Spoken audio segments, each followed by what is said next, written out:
Welcome to your community. This is your hometown. This is Walton Entertainment. This is where you can hear from the community and those making a difference.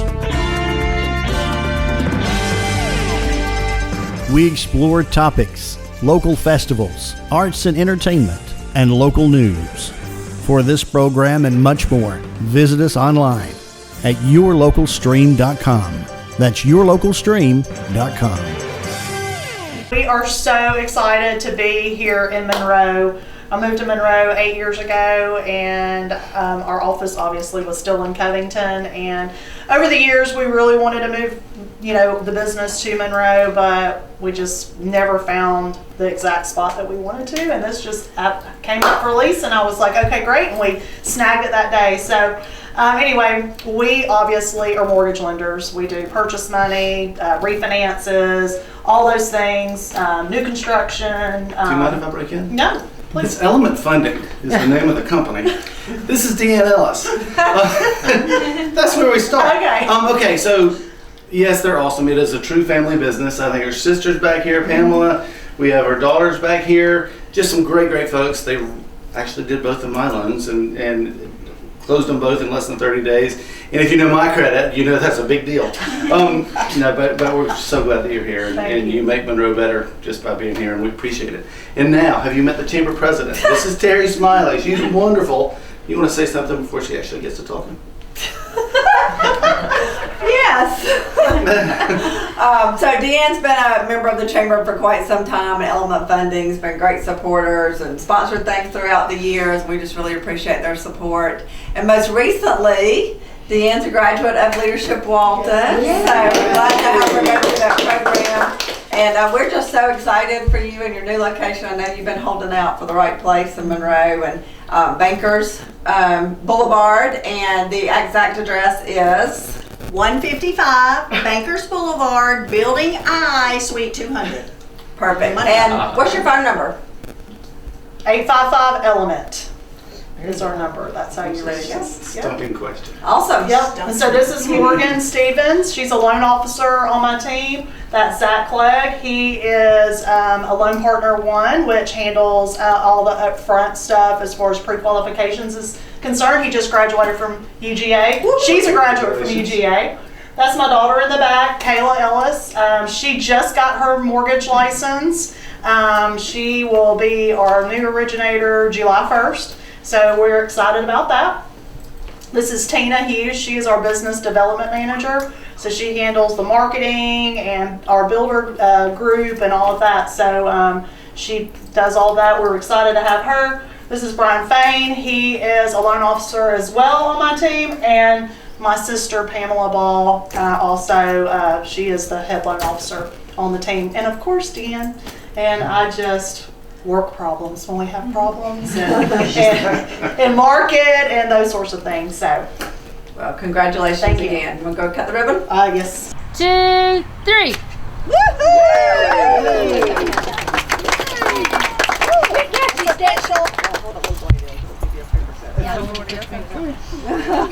Hi everyone, this is Dr. Dia from Solid Ground Chiropractic. I am the chiropractor here in the office. I'm also a doula and a birth coach. We are located here in Monroe. The address is 600 South Broad Street, Monroe, Georgia 30065. And for you to get an appointment with us, you can call us during Mondays or Thursdays from 9 a.m. to 6 p.m. or Tuesdays from 2 p.m. to 6:30 p.m. Our phone number is 470-980-2447. As I mentioned before, I am a doula and a birth coach, and what I do is assist mom during labor to relieve labor pain. I don't take out the labor pain. I wish I could do, but I help with different techniques such as breathing, aromatherapy, pressure points, and different other positions to relieve that pain during labor. And also a birth coach. I assist mom week by week and coach her or train her with different stuff that she needs to be prepared for that huge marathon in her life that is labor. Okay, let's speak a little more about chiropractic. Just what do you do in chiropractic? So we adjust the spine We don't manipulate the spine, we adjust the spine, and we can use different types of technique. We can either use a manual adjustment, instrument adjustment, tonal adjustments, and they're all gonna depend on each person's needs. Okay. All righty. And if a person walks in here with a lot of back pain, can they probably walk out with less back pain? All right, that's a very broad question. The majority of the people think that we are here for just any type of pain. And that is partially true. We don't only address pain because we are not pain-based doctors, we are nervous system-based and functional-based. So I can say, yes, they're gonna be feeling less pain because their body's gonna be healing and functioning better. But at the same time, we need to think the bigger picture instead of just pain, because we don't address only the discomfort, we check all the interferences that are in your body so your body can heal from all of them. Because sometimes the lower back pain, for example, is just a compensation from other areas of your body that are not working or functioning properly. Okay. Well, thank you. And again, tell us where you're located and your phone number. Yes, so we are located here in Monroe, and our address is 600 South Broad Street, Monroe, Georgia 30065, and our phone number is 470-980-2447. Okay. Thank you, Dr. Valentine. You're welcome. Good afternoon, everybody. I think most of you know me. My name's John Howard. I'm the mayor of the city of Monroe. Talked to Paul Mullins a couple of weeks ago about the need to better explain why we are no longer going to be carrying our cable channels and we're moving to a streaming system. And the best thing I can tell you is we were losing about $500,000 a year. That's the reason we're no longer doing cable. And if you realize what I've realized, I'm 54 years old. My age group is the age group of, we have either cut the cable or we have tried to stay with cable as long as we possibly could. I cut my cable a couple of years ago and have been doing Hulu. All of our children and grandchildren have been streaming for years, and they carry around this thing and they can watch whatever, whenever. They don't generally watch TV the way that we did growing up. So that being said, about a year ago we had an agreement that once we reached a capacity level of 50% of the city covered in fiber, and we had enough cable that had fallen off of the radar, that folks had opted out of cable, we would go ahead and cut our system or eliminate our system. In the meantime, most streaming services are not very user-friendly. That most of us like that channel 2 that had the scrolling system of what's coming on 2, 3, 4, 5, 6, and so on. So we found a streaming solution that we could offer that has that same user feel, and it's worked very well. I'm on it. It's under a City of Monroe streaming option.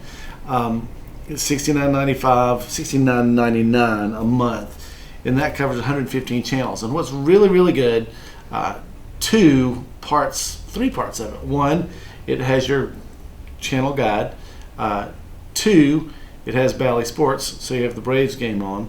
And three, it carries all of your local Atlanta channels as well. So we recommend 25 meg per month.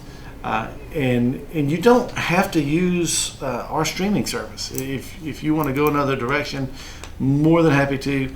Again, I had Hulu for years, specifically because I wanted the ESPN suite, and at the time YouTube channel didn't cover it. But you could do Hulu, you can do YouTube, you can do DirecTV, you do whatever you can possibly do. But if you want to go with ours, $69.99 a month, which is a little bit less than our former cable package, and carries a lot more. The other questions we get: do I need an Amazon Fire Stick or a Roku device? Yes or no. Many folks have Google TVs. They don't require a stick or anything like that. I have the Walmart version, the Vizio, and that does require a stick. So it just depends on your TV setup. Does Monroe's streaming application have all the same channels I currently have with traditional TV? Yes, for the most part it does. Again, the main thing, at least the main thing here, we have a lot of religious stations. We also have our local network. We also have Bally Sports that will be on in the ESPN suite. So the City of Monroe streaming TV app carries local channels: ABC, Fox, NBC, WATL 36, the CW, and many others. If you want to go expanded basic cable, that's $99 a month. Well, $100 really, $99.99, and has 182 channels. Premium has 212 channels. That's $115.99 a month. And then you can get 233 channels at $139.99 a month. So we don't require any contracts, cancel any time. It is a very good way and a very good reason to go ahead and switch over from cable to fiber. Now also what's really nice about the fiber, for those of you who don't know, and I didn't, so I think it's kind of neat, your speed shouldn't change very much from if you've been on cable and moving to fiber. But what will change is the fact that you can have your 5 best friends over. You can watch 5 or 6 different ball games or programs at a time, and there's no glitch in any of them. That's the reason that fiber has become so successful. It's more reliable for more people on a network. It just has a larger bandwidth. We do recommend 25 meg. That's for customers to ensure they have enough bandwidth to stream and handle regular tasks of the internet at the same time. So you can watch a show, download a movie, upload a movie, play video games, and still do your work if you have some work from home. Of course, you can always do off-air antenna as well that would not involve our fiber or our system at all. And there's really no requirement to do ours. I think we make it easy for you, and we are very, very quick to respond. When we've installed fiber in certain areas, and when we install our fiber, we're required by law to call, depending on who's in that area, to call Comcast or Xfinity or whoever might be running other lines in the network, and they would come out and mark the areas where Windstream as well, and mark the areas where their lines are supposed to be. And our guys are very good with this. Anytime we're called, we go out and do the markings. But if the lines are not marked at all, or they're marked incorrectly, and we cut a line, we've been told AT&T, Comcast, and Kinetic are all running about 2 weeks. Anytime you have something cut in our system, generally it's 6 hours, no more than 24. So you get the quality service that you've come to expect in Monroe. And I remember when I was a kid, if we had a big storm, the power was going to be out a few hours. Generally, it was going to be out a day or two. 1993 downburst, it was out for almost a week. And I very rarely have much more than a flicker now. I live in a neighborhood that has that is all overhead, so we're not underground with our wires, but we've had a very consistent program about keeping trees cut back from power lines. So even in my 50-year-old neighborhood with lots of trees, very rarely do we have any outage, and if we do, again, it only lasts for a few minutes. So the quality and the service, you just can't beat what we're offering right now. Now, you will also see occasionally Comcast, Xfinity, DirecTV. They will all offer really unrealistic pricing that you can have this for 6 months or a year, and then it goes up to the regular rate. We don't do that. We just try to keep a very low rate through the whole time, from beginning to end, because we don't want to tell you that you're going to pay $49.99 and then all of a sudden in a year we pop it up to $125. Our prices are going to stay. So again, $69.99 is your basic. But I do have a couple of questions that have been coming in. So let me see if I can answer a couple of these. Simultaneous TV streams, how many can I have going with TV? The platform allows you to watch up to 5 devices at the same time. You can watch it on your phone, you can watch it on your laptop, your computer, or your television. Does our application work outside of Monroe? And you can access the streaming TV application outside on your phone, tablet, or laptop. I've looked at your channel lineup. Do you not have a particular channel I'm looking for? Can you add it to your lineup? At present, the channel lineup of the city cannot be altered, and it probably will annually, that we'll add or remove a channel, but we can't do it on a month-by-month basis. You don't need a digital box, but you need a TV or device that can access the app. So again, that would either be a smart TV that is geared for these apps, or a Roku, or an Amazon Fire Stick. Do we have an interactive guide? City Monroe's streaming application has an interactive guide that can be accessed at any time you're watching the service. It will tell you information that is current, past, and future broadcast dates and times. You can pause TV. I'm sorry, you cannot pause TV, but this is expected to change over the next year. You can record programs, and it has a cloud and DVR playback. Generally, that has 12 hours, so you can watch and record several different shows. And if there's anything that I have not covered in this, please call us, 770-266-5400. We've got a great team in place to help you, and hopefully you already know that. But we'd love to hear from you, and we're excited about getting this rolling. And I'm very excited about not losing $500,000 a year out of our general fund. Prices have gone up enough in so many different areas that we're trying to keep all of our bases covered. But Mayor John, can I ask you a question? Absolutely. If I have just cable TV and don't have the internet, what do I do? Because I won't be able to get anything on my cable. So what do I have to do? What do I do to call Monroe to get ready for this? Well, depending on where you live, our fiber is in most neighborhoods now, so we can run the fiber to your house, no charge to hook you up.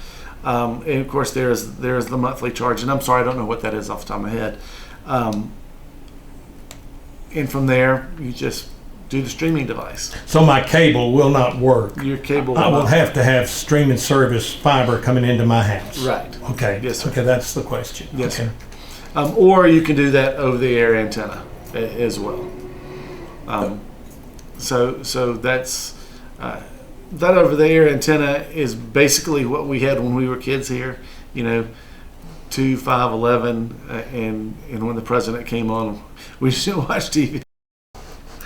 But are there any other questions that I might have missed, Paul? So another thing they could do is get an outside antenna, Right. and that way they could get the Atlanta stations Right, out of Athens, Right. and then they could do the internet to get their streaming if they wanted to go that route. Sure. Oh yeah. Okay. And again, you don't have to stream the City Monroe. It's just if you are connected, you're going to need to be streaming something, unless you just wanted to do over there and have those very few channels. The big question I think most people are asking is what happens to my cable? And cable just becomes nothing as such. Right. They've got to run another line into their house, which will be the... Well, if they have cable, if they have our internet is through cable, and they don't have fiber yet, you're fine. It will still run through the cable. It's just not going to be cable TV anymore. So you can still do your internet on the coax cable that you have coming into your house, and that should be fine. The only problem with that is when you're trying to stream on multiple devices with that coax, the quality is just not very good. And as a matter of fact, we learned that during that first weekend of COVID in March of 2020, that all of a sudden everybody went home and downloaded video games and watched movies, and it was the highest usage we have ever had citywide, and the slowest results we'd ever had, because we couldn't keep up with the bandwidth on regular coax cable. So the question would be, if a person wants to get ready for this streaming service, Right. they need to call you now and not wait till the last minute so they can get everything Absolutely, absolutely. And feel free to talk to your neighbors. We want you to get what you need, and we want to be able to provide what you need. And I'm telling you, people are very honest with me about their thoughts and feelings on any changes that we make. A lot of folks don't like the fact that we're getting rid of cable TV, and I understand it. But in good conscience, I cannot charge our general fund a negative $500,000 a year. It's just not fair to anyone, especially those who choose to not have cable TV anyway. If they have the cable and they want to do the streaming, will you be connecting the cable into streaming that they can get it into their house through their cable? Oh, sure. Okay. So that's a big question. Well, the streaming is just internet based. So if they have cable internet, and we've not gotten fiber to that particular neighborhood yet, because we're a little more than 50% right now. Part of that is that we're still waiting for some equipment, but part of it is also that folks have just not scheduled it. They don't see the need, and if they don't see the need and that's working fine for them, that's fine with us, because as long as they are connected, the coax is not going away. It's just cable TV over the coax. So if they're doing internet TV right now, you won't see a change. Okay. More than happy to have you. I mean, more than happy to bring fiber to you, and more than happy to have you on our system. But if you're happy with DirecTV, Xfinity, Hulu, or YouTube, by all means, do it. We just want to provide an option. Plus, we really want folks to know that cable is going away August 5th. And specifically the reason for that is because we're just hemorrhaging money, and that we do have a replacement. And that's the main thing. It's a very, very good replacement. If they've got their house wired for cable, and this comes in, and they've got their TVs hooked to the cable in the house, that won't work, will it? No, sir. Okay. So what they would need to do is get the fiber into their house, and then have Wi-Fi, and then it could communicate to their different TVs if they're smart TVs. Right. And they don't even have to have the fiber for that. If they have coax cable and they don't want to connect with fiber, they can, as long as they have internet, they can continue to do what they do. They're just going to have to stream a different format, whether it's us, Hulu, YouTube, DirecTV, so on and so forth. But 5 TVs hooked up to our cable system will provide you snow, and that's about all that you'll ever see from us in the cable business again. Okay. I think that's the questions I've been asked, Okay. and I appreciate your time. Oh yes, thank And you for we'll get yours. it. And if they're concerned, who would they call here at the city? You'll call. You probably talk to Todd. I would guess you can end up calling. either Is that Todd Leachman? Todd Leachman, Okay. Mike McGuire, one of those guys. But all the team down at customer service will put you in the right area. So that number again is 770-266-5400. 770-266-5400. That'll lead you to customer service. We have been very, very busy as we're making this changeover. I'm not sure that we can hire enough people down there to pick up like that, but slow, methodically, we're getting there in the right direction. If they have Windstream, they will still get streaming. Right. If you have Windstream and you're happy with it, that by all means, stick with it. And if something goes wrong and you can't wait the 2 weeks, call us and we'll get you hooked up. Okay. Well, this is Paul Mullins with Walton Entertainment, and I hope this interview with Mayor John Howard has helped you on what's going to happen.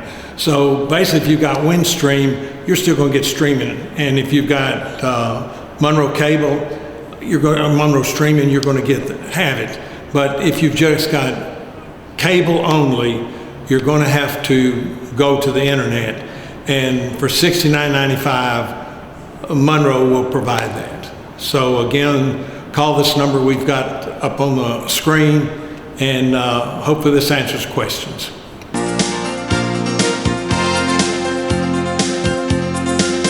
Hello, welcome to Monroe Walton Center for the Arts.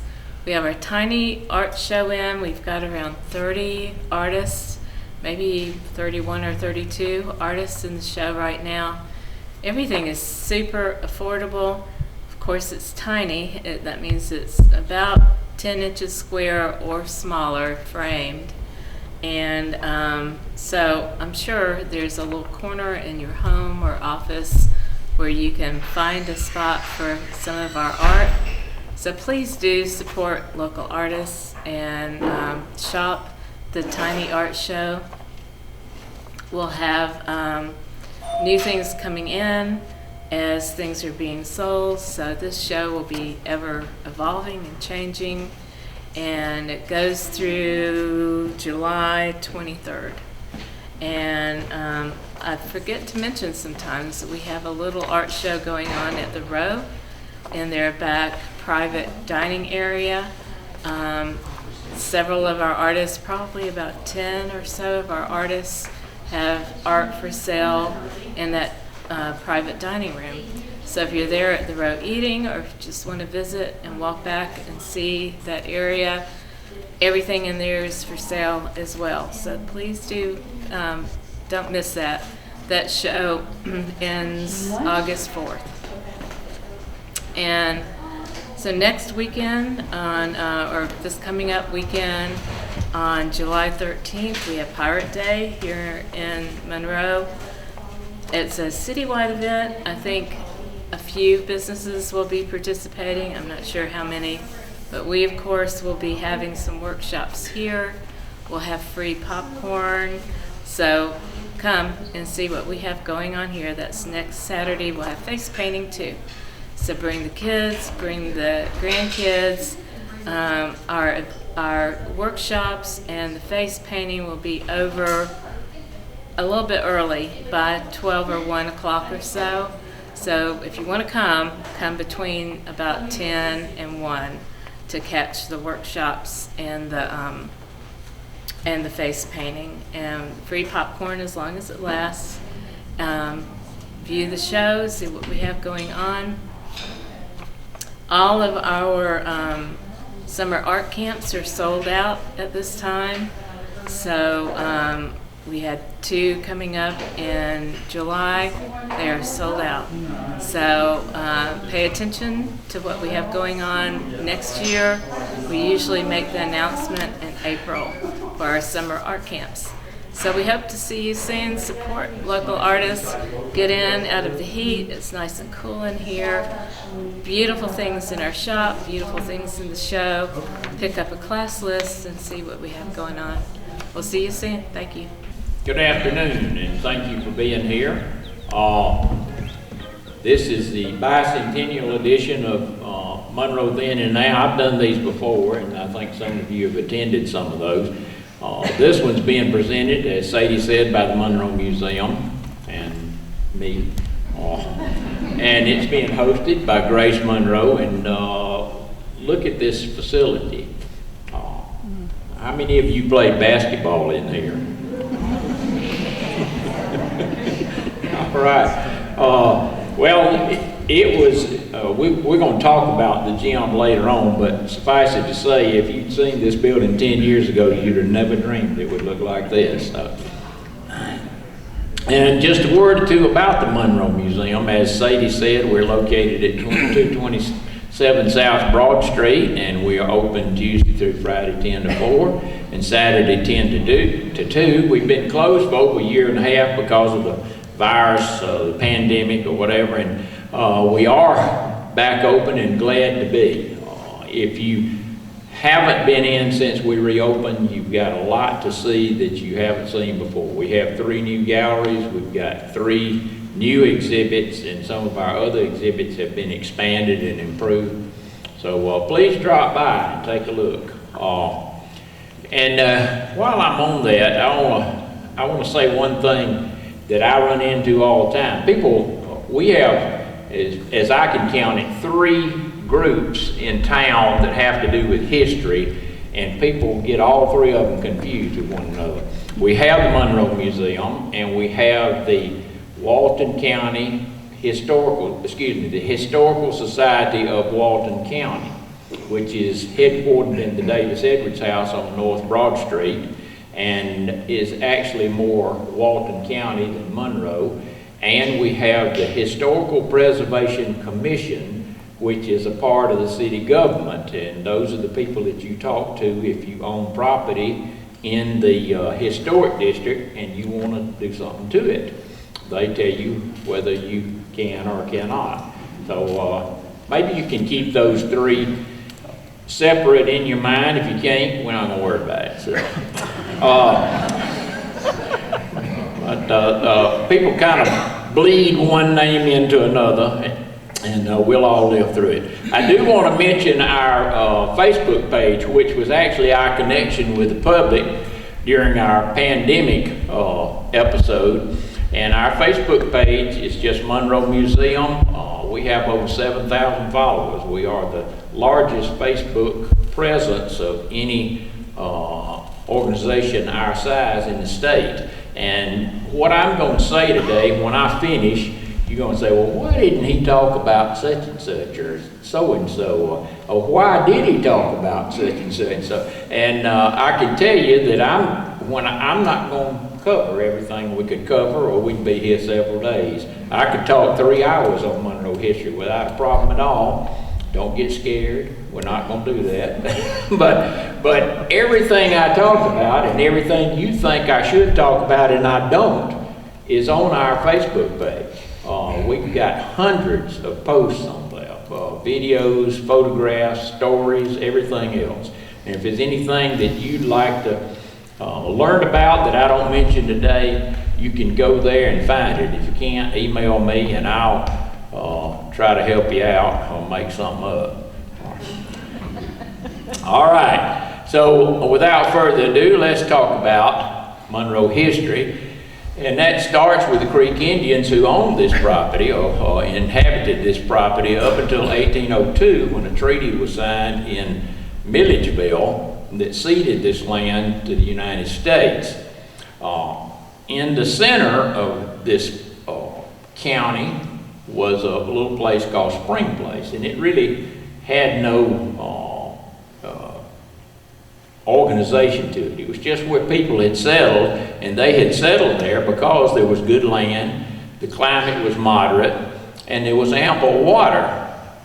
And a lot of that came from my city spring, which, as you can see, still exists down close to Children's Park behind the the library, but there were a lot of other springs too. There wasn't just that one spring. But in 1818, Walton County was chartered, and of course, being a county, they needed a county seat. In 1820, there was a land lottery, and the land lottery was to populate the county. The county was divided, let me get my marker. The county was divided into 4 districts. I think this is 1 right here, 2, 3, and 4. And each of those districts was divided into land lots. It were 250 acres each.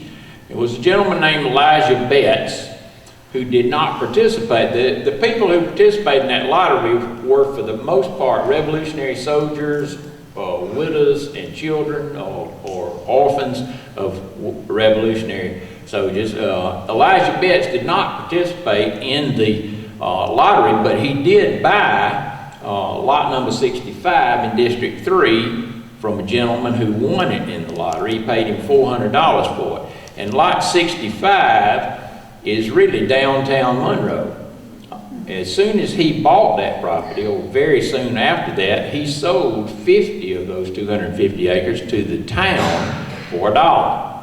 And he suggested, or we think he is the one that suggested, that the name be changed to Monroe, James Monroe being the president at that time, our 5th president, and I'm told the last founding father to be president of the United States. And in the interim, somewhere there, this town was known as Walton Courthouse for a short period of time. I think the post office actually carried that name. But eventually we became Monroe. And that was verified or whatever by the state legislature on November the 30th, 1821, which was 200 years back from last Tuesday when we had the celebration. So we were the county seat, and as I mentioned, had been known. I think the thing about Walton Courthouse was that there was some difficulty about where the county seat was going to be, and the first court had been held down the road at Cowpens, or Panell as it's called, and so Monroe was kind of making a play to be county seat. They thought if they called themselves Walton Courthouse, that would help, and maybe it did, I don't know. Mr. Elijah Betts lived right here on the corner of Washington Street and Broad Street. At that time, Washington Street, actually going downhill here, was called South Crop Street. Washington Street's had several names, as a matter of fact. And he lived there a while after that, and then he lost his mind and moved to Gwinnett County. And in 1836, he sold that property to Nehemiah Johnson, who the kids in town called Yankee Johnson, because he had come to town from Rhode Island in the 1820s. When he came to town, he was a house painter, or he painted houses to make a living, and when he bought that property from Elijah Betts, it was a house and a store, and so he became a merchant, and actually accrued a fairly large estate. By the 1841, he had been elected judge, and then in the 1860s, he got very ill and he died in 1863 at the height of the Civil War. The laws of the Confederacy would not let his money leave the South, and all of his relatives were in Rhode Island, so in his will, he gave part of his fortune to the education of underprivileged children in Walton County. And so there was a school built that carried his name, and it was originally called Johnson Academy, and then vernacular changed it to Johnson Institute. Anybody in here go to Johnson Institute? There we go. Yeah. That school was a part of our Monroe and Walton County school system for a long time, starting shortly after the Civil War and going at least into the 1960s, maybe the 70s, I'm not sure, about when they stopped using the school. It was located in a lot of different locations. One of the first was this area where eventually Governor McDaniel would build his house. And actually what happened was he bought that property, or gave the city, I think $350 for that property and 2 acres of land down the hill. And I'm not sure if they moved the school or built another school, but it was located close to that spring that we just looked at a while ago, and today would be behind Tabernacle African Baptist Church down there.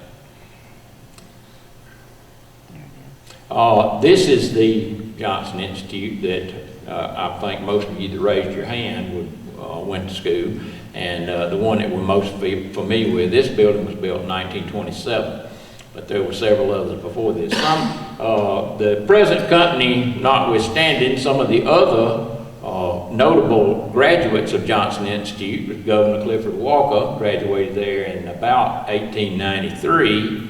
And Mary Cresswell graduated there in 1900. She went to the school that you see right there, and when actually the year she graduated, last day of school, that school building burned to the ground, and that's the one that was located by the spring behind Tabernacle Baptist Church down there. So, who is Mary Cresswell? How many people know who Mary Cresswell is? Been paying attention. Okay.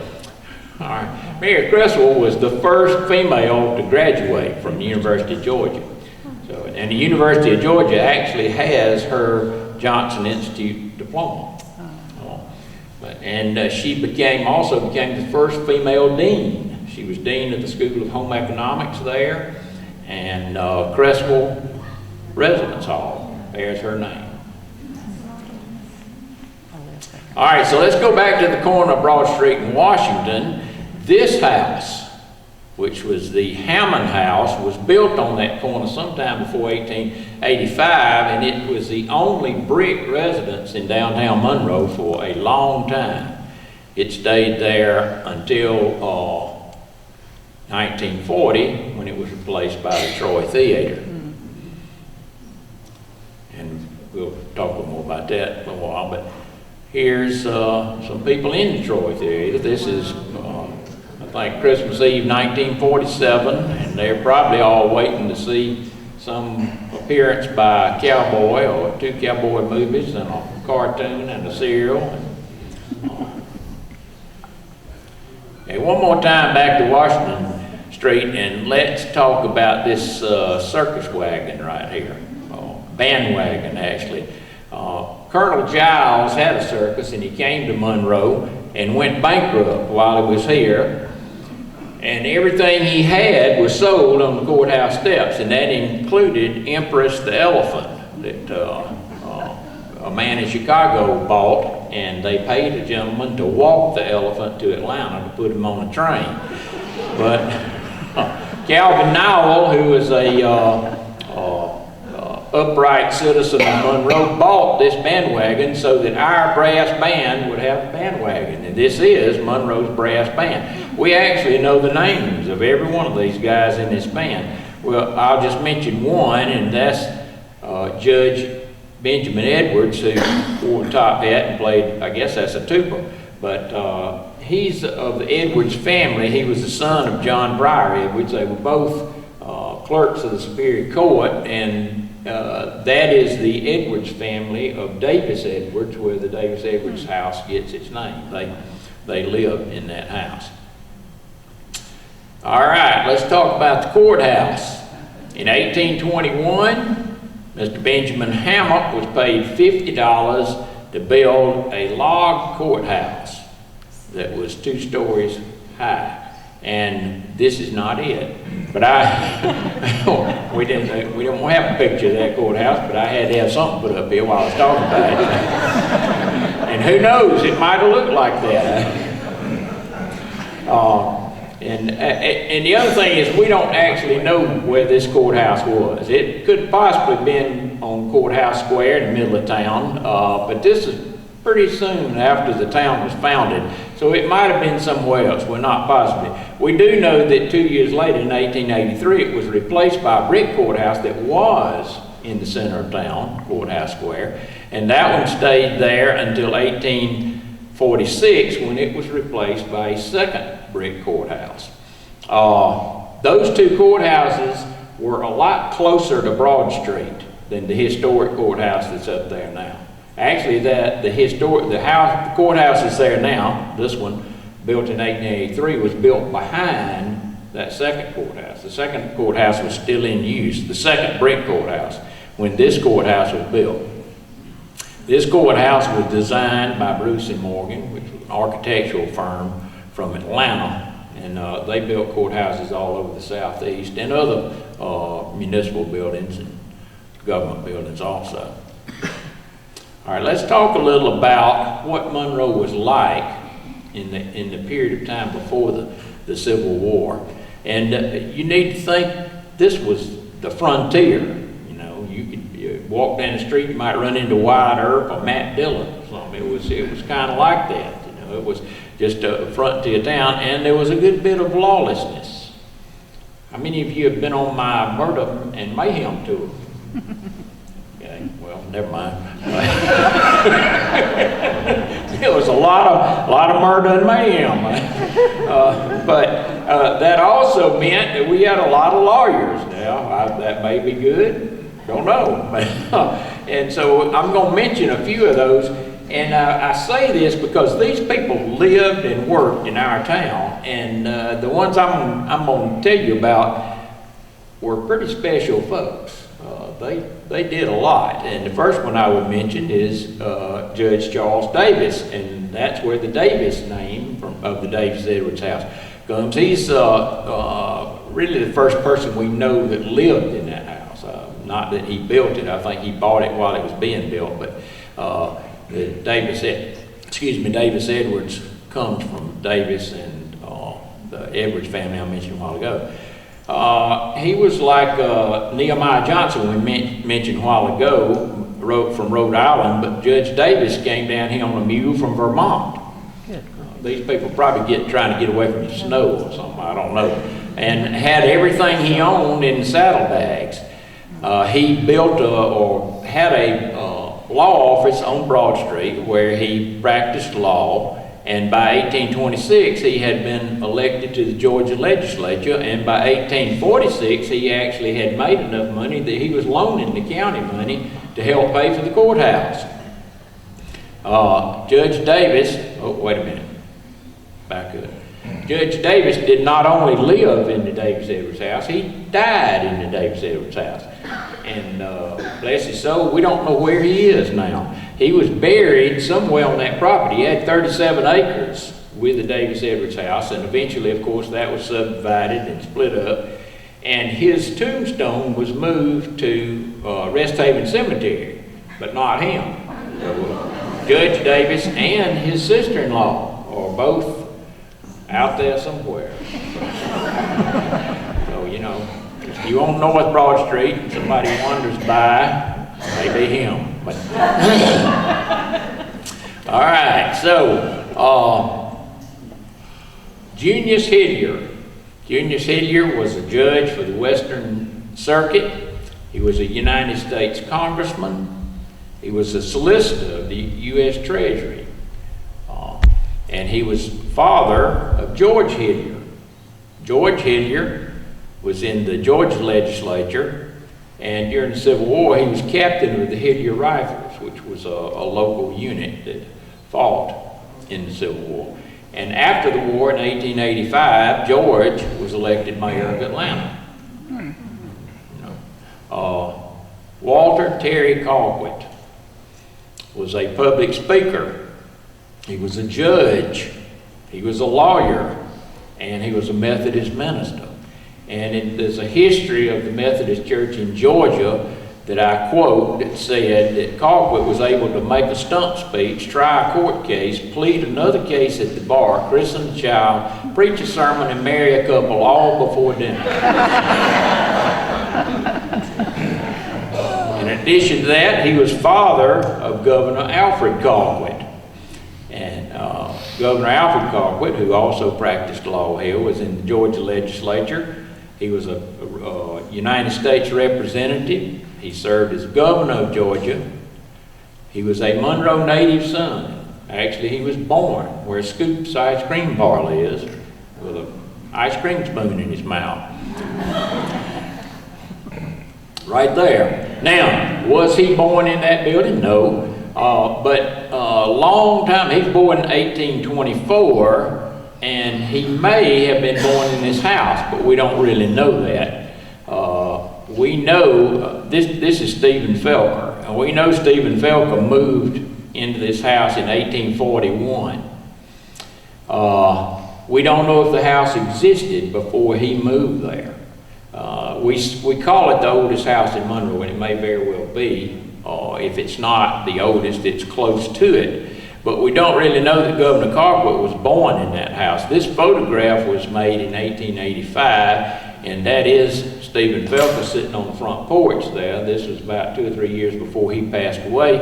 And they said Stephen Felker was an astute businessman, and they said that when he was sitting on that porch, that everything he could see, he owned it. And that's probably not far from the truth. Now, that house still exists, and today it looks like this. It has been lowered and moved around on Highland Avenue. And some of you may have eaten at Melinda's restaurant, which that house used to be in the 1980s, not the 1880s, and wondered why they named it Melinda. Well, that's Melinda right there. She was Stephen's wife. Another house that I find very interesting is this one, which, if we get real technical, this is not in Monroe city limits, but it's close. Governor Colquitt also lived in this house sometime during his childhood. In addition to that, Governor Howell Cobb lived in this house during his childhood. And we mentioned Junius Hilliard. He lived here with his son, George Hilliard, who was mayor of Atlanta. So you got 2 governors and a mayor of Atlanta that lived in this house. This may very well be the most historic structure in Walton.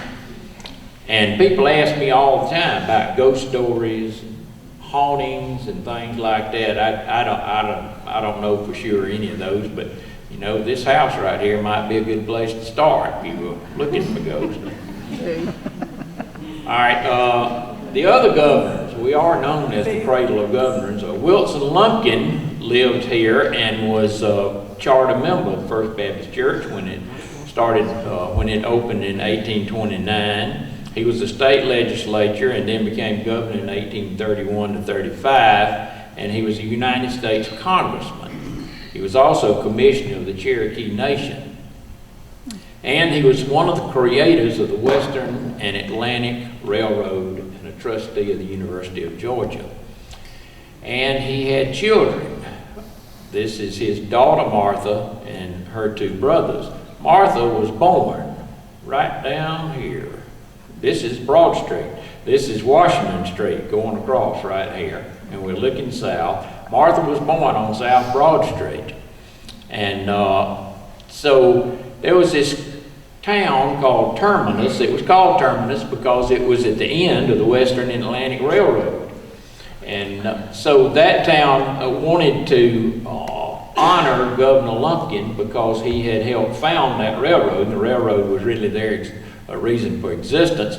And so they named the town Marthasville after his daughter.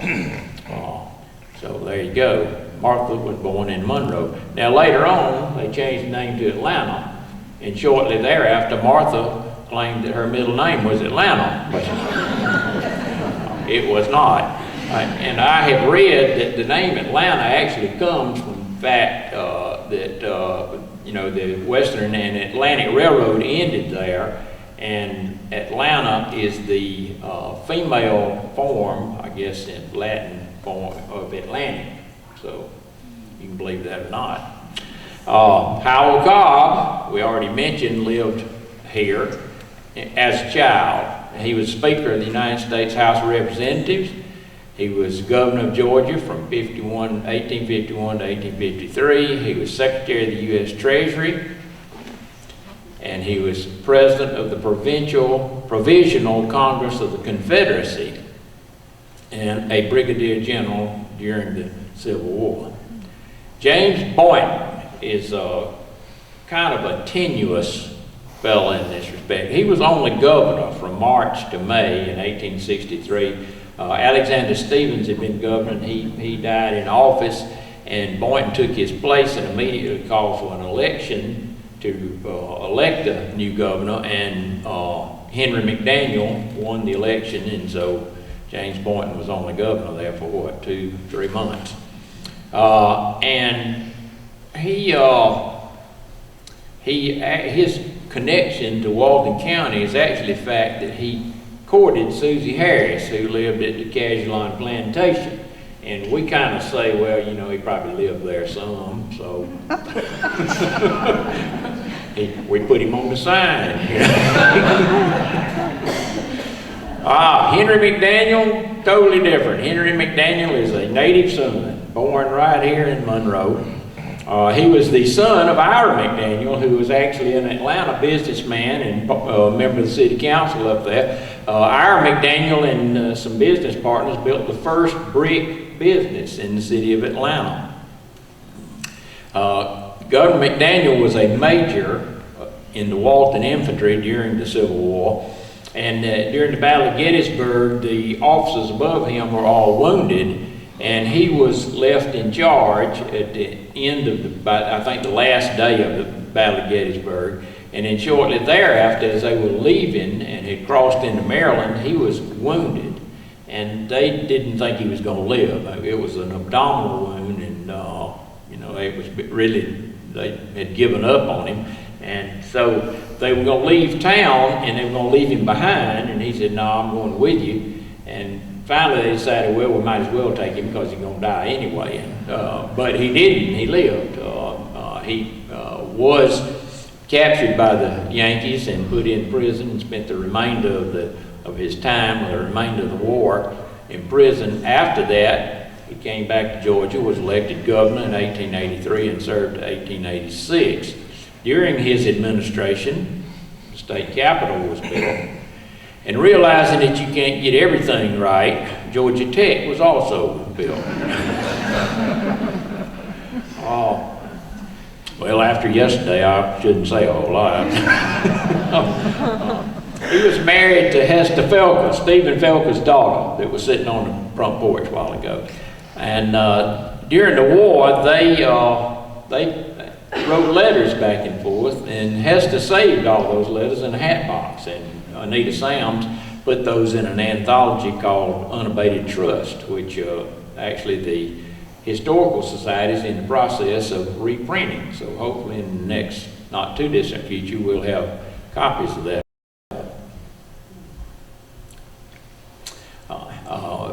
Henry and Hester built the McDaniel Titchener house, which looked like, actually it was just the McDaniel house then, looked like this when they built it in 1887. And it was changed, it was remodeled in the 1930s when their daughter Gypsy and her husband Edgar Titchener, after the McDaniels passed away, they moved into the house and remodeled it to look like this, and that's where the Titchener part of the name comes from. This is where Gypsy and her husband Edgar lived before they moved to the McDaniel Titchener house, and this house is located across the street. Governor Clifford Walker was also born in Monroe, and as we mentioned, graduated from Johnson Institute. He was mayor of Monroe in 1902 and 03. He was Attorney General of the state of Georgia, and the governor from 1923 to 1927. He was a trustee of Mercer University and Shorter College, and co-founder of the Woodrow Wilson School of Law in Atlanta. Governor Walker and his wife built this house on McDaniel Street, which is right across the street from the McDaniel Titchener house. So if you go and stand where I was standing when I made this picture, that's the only place on earth where you can stand between two governor's mansions. I'm going to keep saying that until somebody says I'm wrong. All right. This gentleman was never governor, but he was Governor Walker's father, B.S. Walker. Billington Sanders, his friends called him BS. This is BS and his wife and their children and extended family on the steps of their house on the occasion of their 50th wedding anniversary. For this program and much more, visit us online at yourlocalstream.com. That's yourlocalstream.com.